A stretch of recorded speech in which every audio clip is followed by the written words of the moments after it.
Hi class, welcome back. We are here today with a new unit, Unit 4, Political Geography. So we're going to be building on a lot of things we've already talked about. So I'm sure, hopefully, a lot of these concepts will sound familiar to y'all, and it's just going to be framed within the context of political geography.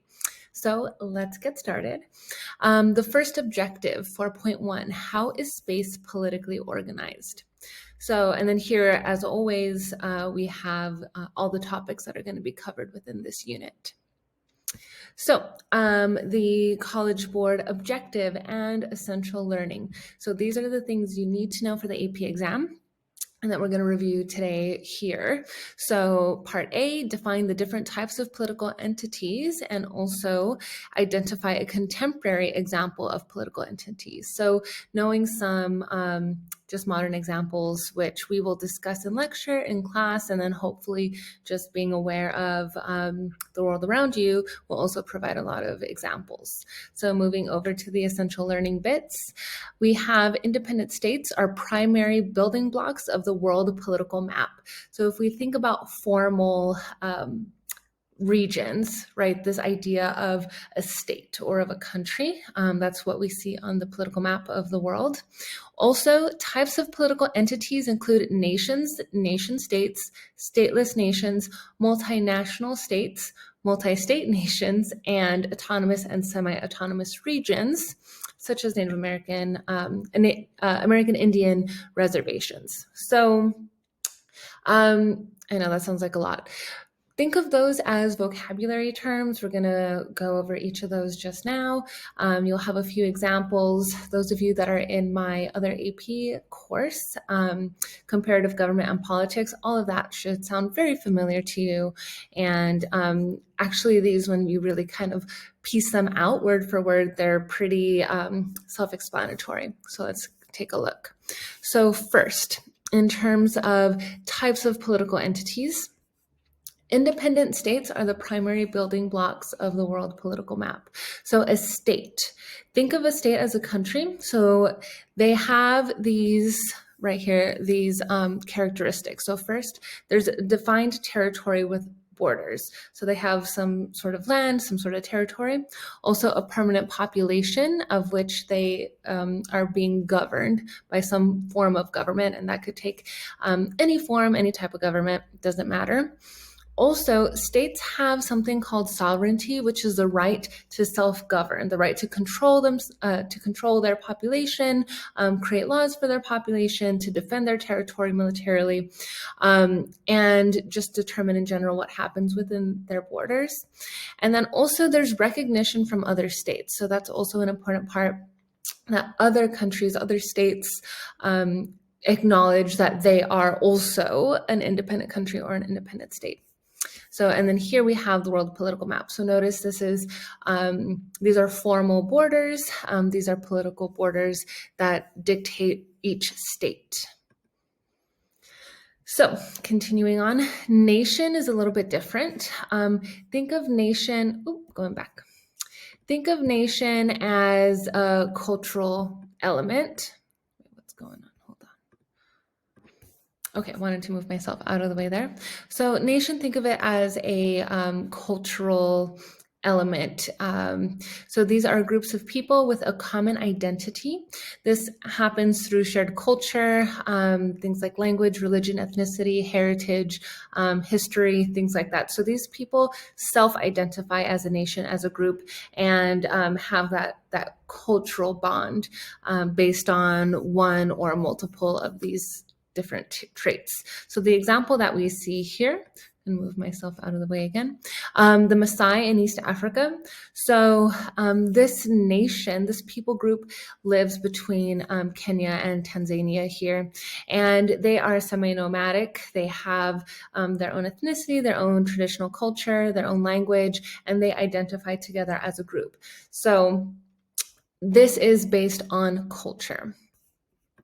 Moving forward, a nation state. So this is when we see the idea of state and the idea of nation coincide. This is really difficult to have happen perfectly.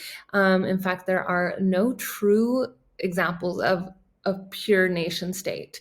So again, here looking at the definition, the borders of a nation match the borders of the state. So one group of people within a particular state. So some of these are, even though these are not full examples, Japan, Denmark, Iceland, these are about as close as we can get with examples of nation states. So first one, Japan. First of all, 98% of people within Japan are Japanese, which is definitely pretty homogenous, right? Also, of that population, about 70% are of the same religion. So again, another indicator that kind of aligns this idea of nation and state, right? People that identify as a group within the same political boundary. Then we have Denmark, again, with a very high percentage of people that are from Denmark that are Danish. Also, they have 75% of their population that identifies as Lutheran. So that's another element that kind of helps to bond them together. And then finally, Iceland. Iceland is another good example of this in terms of having a homogenous group of people within that same border. And notice for all of these examples, these are all relatively small countries, like geographically small countries, right? Even though maybe some of them like Japan has a large population, Iceland has a small population, but these all exist in a smaller geographic area.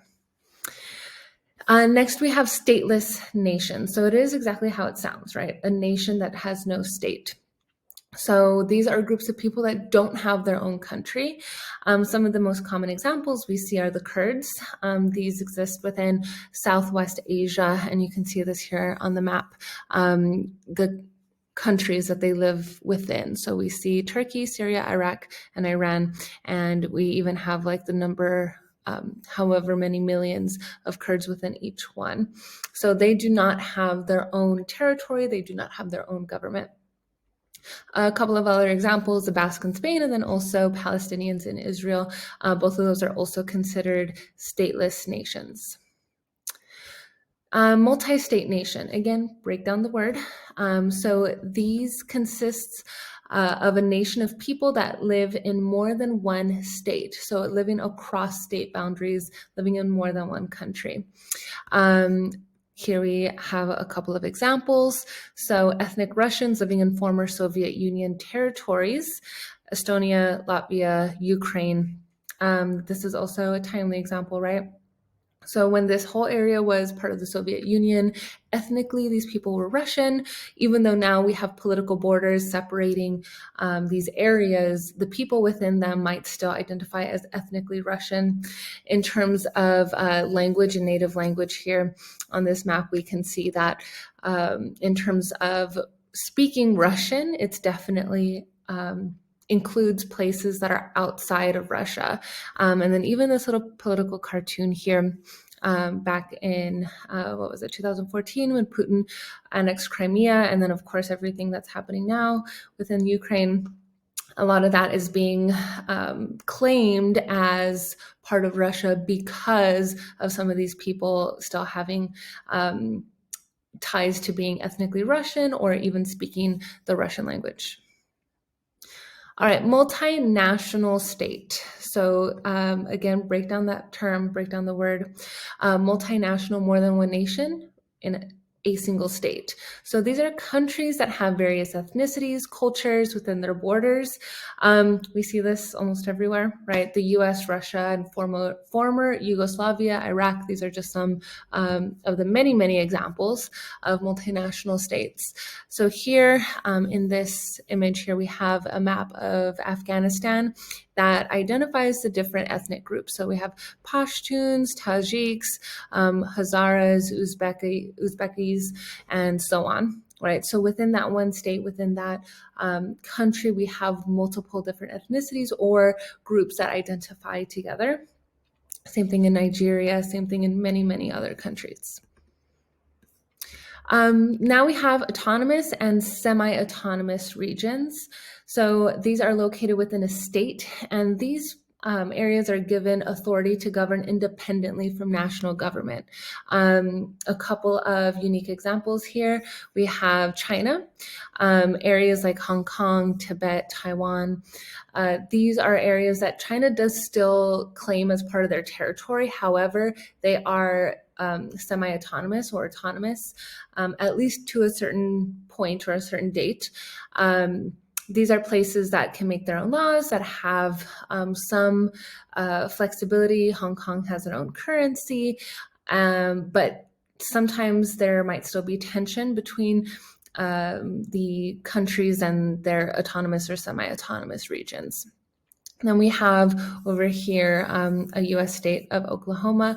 Within Oklahoma, we have different areas that are considered Native American Indian reservations, and they're allowed to also make their own laws. So for instance, if there's a crime that's committed within that territory, it will either fall under native courts or federal courts, so not Oklahoma state courts. So they do have some of their own autonomy. And that's all for now. So please make sure that you review all these terms and that you can think of a few examples. So I'll see you guys in 4.2.